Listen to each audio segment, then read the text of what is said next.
ওই যে আল্লু অর্জুন আছে না, চেনেন? রামচরণ আছে না, এদের যে সিনেমা বানায়, এ সিনেমা আবার হিট হয়, এর নাম হচ্ছে ভারত। আর এই রাগ ঝাড়ার জন্য আর তো জায়গা নেই, তখন বাংলাদেশের উপরে ঝাড়ে। 2 নম্বরে মা দিন ওকা, তোমার দিন কি?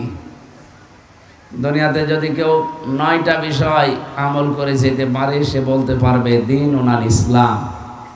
1 নম্বরে আত্মসমর্পণকারী হবে সেই লোকটা। 2 নম্বরে তার ইখলাস থাকবে। 3 নম্বরে উন্নত চরিত্র থাকবে তার। 4 নম্বরে বিশুদ্ধ বিশ্বাস আকীদা থাকবে তার। 5 নম্বরে তার লেনদেন স্বচ্ছ হওয়া লাগবে দুনিয়ায়। এই 5টা বিষয় দুনিয়াতে যদি মেনে চলতে পারে, কবরেও নির্দ্বিধায় বলতে পারবে দিন ওনাল ইসলাম, আমার দিন। 3 নম্বরে বলা হবে মান হাজার রজুল, এই লোকটা কে ছিল। এর 2টা বিষয় হতে পারে।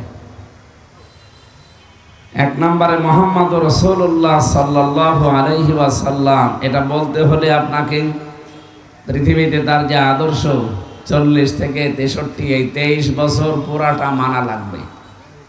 আপনি যদি আংশিক মানেন তাহলে বলতে পারবেন না। বাংলাদেশে বহু মানুষ আমরা নবীজির শুধু ওই 13 বছর মক্কার মায়ের খাওয়ার জিন্দিগি মানি। মায়ের খেয়েছে, কান্নাকাটি করলাম, মায়ের খেয়েছে। পরের 10 বছর উনি যে প্রেসিডেন্ট ছিলেন, এটা বলতে গেলে অনেক মানুষ উল্টা দিকে নিয়ে যায়, তখন ওই ঘা লাগে। তো মনে করে নবী রাষ্ট্রনায়ক ছিল, তাই বলে নবীর এখন দাবিদার এরাও রাষ্ট্রনায়ক হবে, একটা কথা হইল। এটা দুনিয়াদার, এটা রাজনীতি, এই সমস্ত কথা তখন তোলে। অথচ এর আগে যে 13 বছর মায়ের খেয়েছে, ওই কথা বলেন, ও কানবে, আমিও কানবো।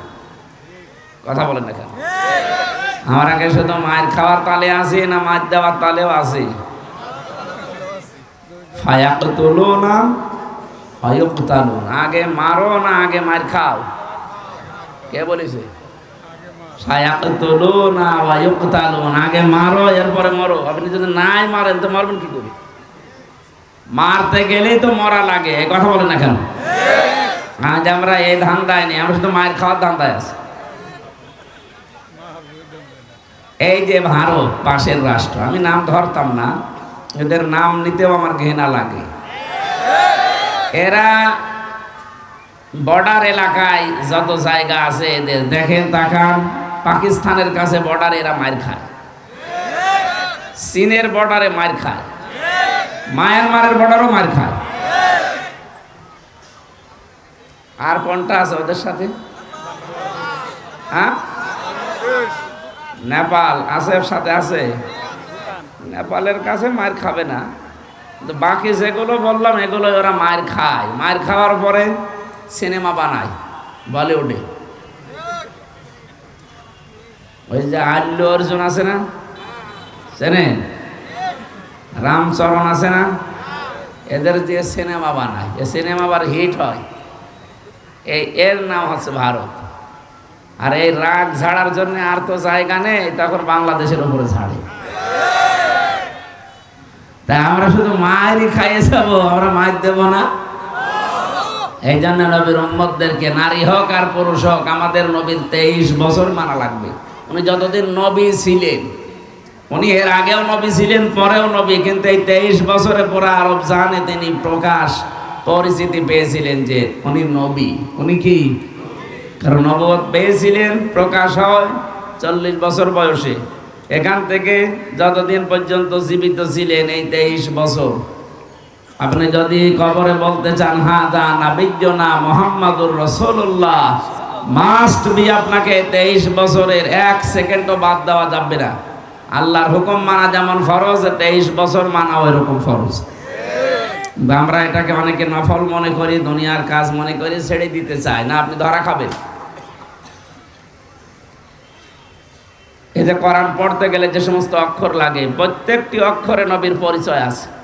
আলিফ দিয়ে আল্লাহ বোঝাতে চেয়েছেন আমার নবী আহমদ, বা দিয়ে তিনি বলতে চেয়েছেন আমার নবী বাশির, তা দিয়ে তিনি বলতে চেয়েছেন আমার নবী মুত্তাকি, সা দিয়ে তিনি বলতে চেয়েছেন আমার নবী মুদ্দাসসির, জিম দিয়ে তিনি বলতে চেয়েছেন আমার নবী জামিল, হা দিয়ে তিনি বলতে চেয়েছেন আমার নবী হামিম, খা দিয়ে তিনি বলতে চেয়েছেন আমার নবী খাতামান নবিয়্যিন। এভাবে বলতে বলতে শেষে ইয়া আল্লাহ ঘোষণায় দিয়ে দিয়েছেন ইয়াসিন। হে নেতা, আল্লাহর ঘোষণা দেওয়া নেতা কয়জন? আরো জোরে বলেন। এ বাংলাদেশে আমরা কোরআনের এই চোখ লাগিয়ে দেখতে পাচ্ছি বহু মানুষের নেতা ঠিক নেই। কথা বলেন না কেন? অনেক আলেম পর্যন্ত পিঠ বাঁচাতে এই 15.5 বছরের নেতা পাল্টিয়ে ফেলেছি। ওরা নবীকে মানতো না তখন, এনে বলতো নবী একজন আছে, কিন্তু ওর নবী ছিল সে যাই হোক। আপনি বিবেক এইভাবে বিক্রি করে দিলেন। বিবেক যারা কাজে লাগায় না তারা আল্লাহর কাছে চতুষ্পদ জানোয়ারের চাইতেও খারাপ। বিবেক যদি কেউ কাজে লাগায় সে জীবনেও কোনোদিন রাস্তা হারিয়ে ফেলবে না। আজ আমরা 15.5 বছর মনে হয় বিবেক কাজে লাগাই দিয়ে এই জন্য রাস্তা হারিয়ে ফেলেছিলাম। অন্তত এখন আর যেন বিবেকটা নষ্ট না হয়ে যায়, আমরা যেন রাস্তা না হারাই। বিবেক যাদের আছে কাজে লাগাবো ইনশাআল্লাহ। প্রথম কথা ছিল নবীজি নেতা, এই ঘোষণা হামজার। ইয়া হরফে নেদা, ইয়া মানে হে, সিন শব্দের 5টা অর্থ আছে তাফসিরে কাবিরে। সিন মানে সাজ্জিদুল আলামিন, সিন মানে সাজ্জিদুল বাশার, সিন মানে সাজ্জিদুল কাউনাইন, সিন মানে সাজ্জিদুল মুরসালিন, সিন মানে সাজ্জিদুল আম্বিয়া। এই প্রত্যেকটি শব্দের ব্যাখ্যা করা আছে তাফসিরে কাবিরে, ফখরুদ্দিন রাজি রহমতুল্লাহ আলাইহি। তা আমার বিষয় ওইটা না, আমি শর্টকাটে যে যা বোঝাতে চাই, যারা আজ পর্যন্ত নেতা হিসাবে নবীকে সিলেক্ট করতে পারেননি, নবীজিকে এখনো চয়েস করতে পারেননি, চয়ন করতে পারেননি, আপনি কিন্তু ভুল পথে আছেন। এক কথা বলেন না কেন?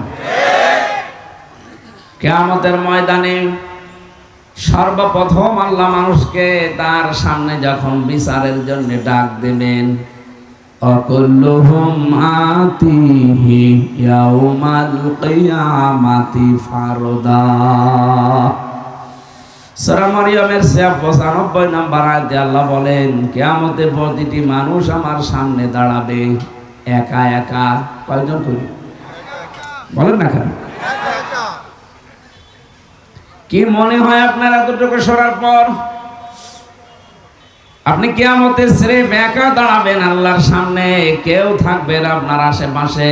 5টা প্রশ্ন আপনাকে জিজ্ঞাসা করা হবে এই একা দাঁড়ানো অবস্থায়।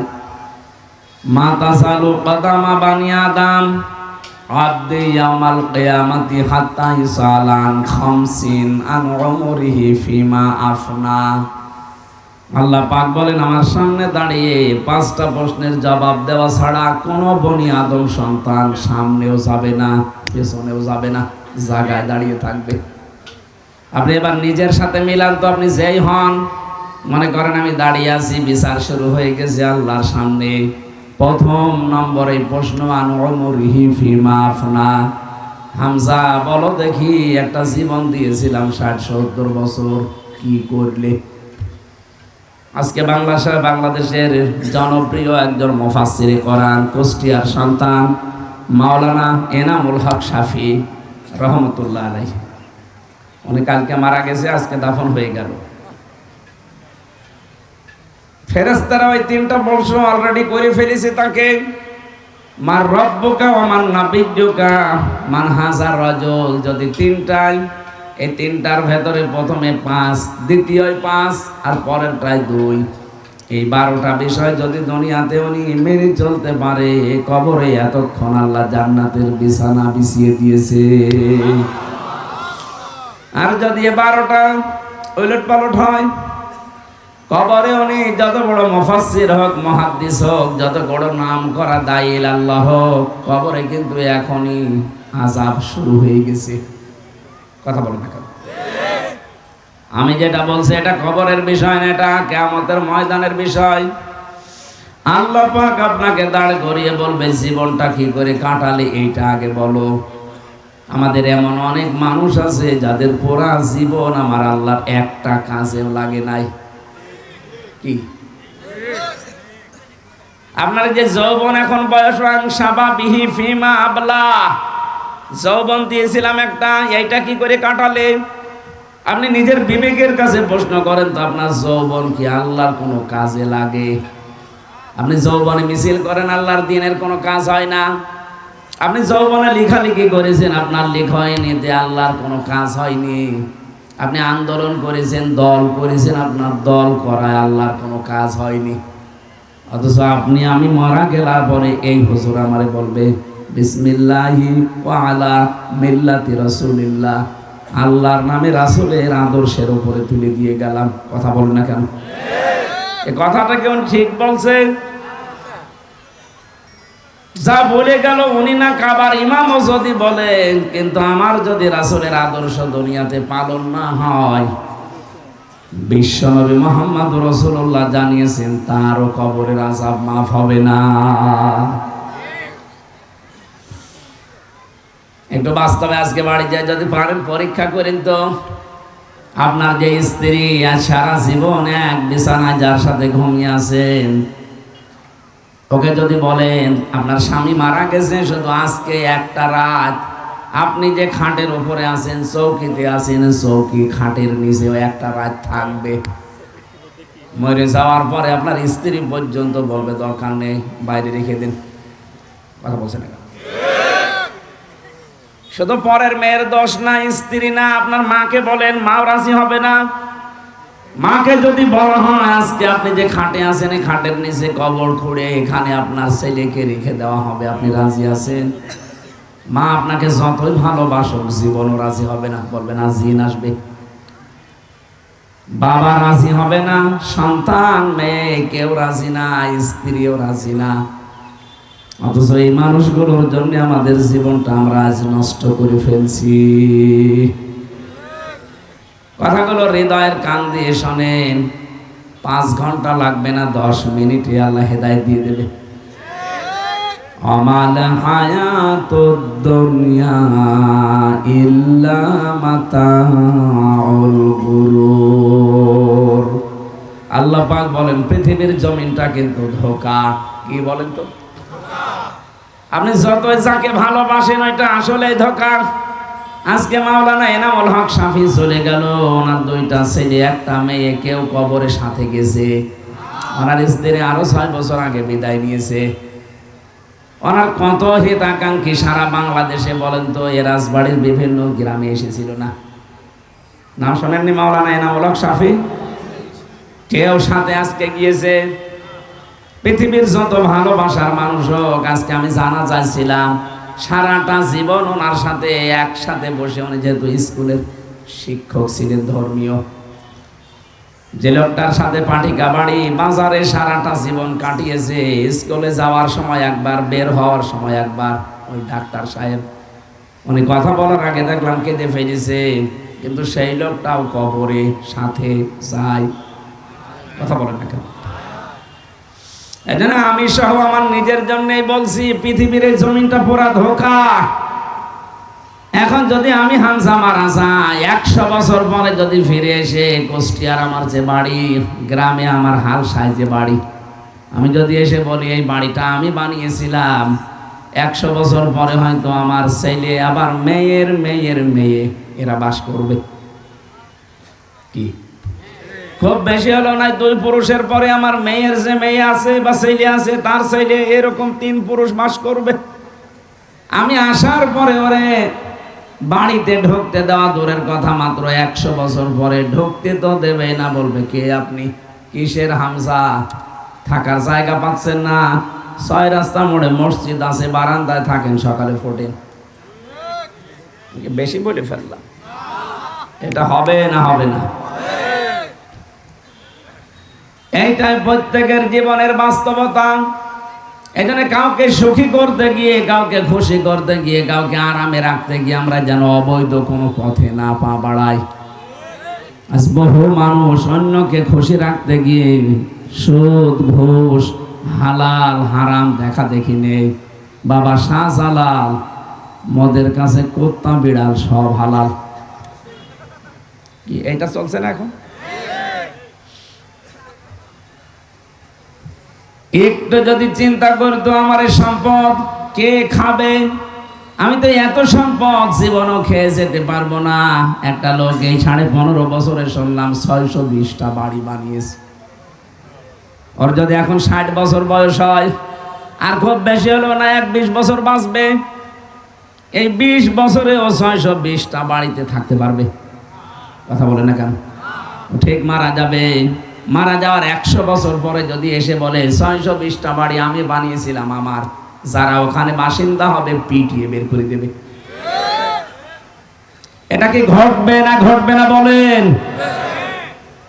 অথচ এই মানুষগুলো বেগম পাড়া বানিয়েছে, সাহেব পাড়া বানিয়েছে, সুইস ব্যাংকে এদের টাকার অভাব নেই। কি করবেন এত টাকা নিয়ে?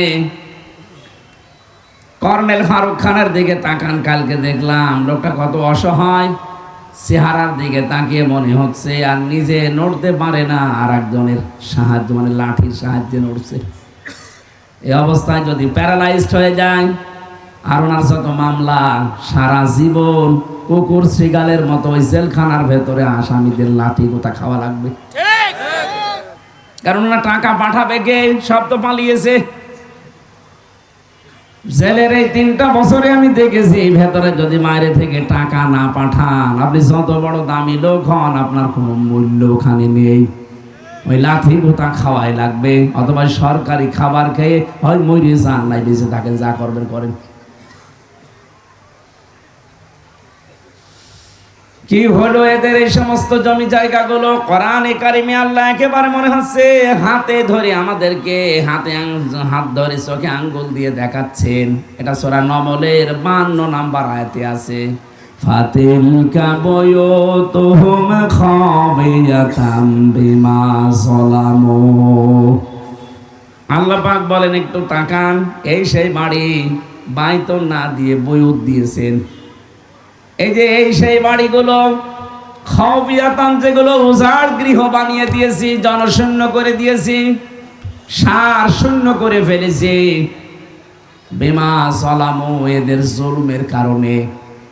এই মানুষগুলো জুলুম করেছিল মানুষের উপরে, এই জন্য এদের বাড়ি ঘর, এদের অফিস আদালত পর্যন্ত আমি আল্লাহ উজাড় গৃহ বানিয়ে দিয়েছি। এটা যে কত বড় বাস্তব, আপনি কুষ্টিয়ার হানিফ সাহেবের বাড়ির দিকে তাকান। আগস্টের 5 তারিখের বিকাল 5টা বাজতে বাজতে ওর বাড়ির ইট পর্যন্ত জনগণ খুলে নিয়ে চলে গেছে। আমি 6 তারিখে সকালবেলা গিয়েছিলাম দেখার জন্য, যে দেখি পায়খানার প্যান্ট পর্যন্ত নেই। কারণ দামি প্যান্ট তো। আমি হাসির জন্য বলি নাই, বাস্তবতা এইটা কিনে বলেন।